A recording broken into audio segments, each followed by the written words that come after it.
बाळा तू काय ते वरती बघ, इकडे बघ, काय ते हो का. गुंजनची मम्मीने ते डब्बा काढला ना, तर त्याच्यामध्ये आहे ना गुढीपाडव्याची गाठी आहे ना, तर ती आहे ना गळ्यात बांधून दे म्हटली. बघू दे बाळा कशी बाळा ते गुंजन बाळा कशी आहे, कशी बाळा ती गोडी का काय म्हणते त्याला, काय ते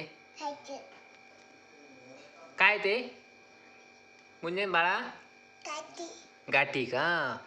तिथे गाठी असताना गुढीपाडव्याच्या ते गळ्यात बांधलेलं आहे गुंजननं. तिची मम्मी एका डब्यामध्ये सापडलं, डब्बा काढल्यानंतर गुंजन म्हटली की मला गळ्यात बांधून दे. खायचं बाळा तुला ते, बरं खाती का. हे बघा गुंजन कशी खायली गाठी. इकडे बघ बाळा कशी लागायली, कशी आहे, छान आहे का, कशी आहे, ओके गोड आहे का, बाय कर.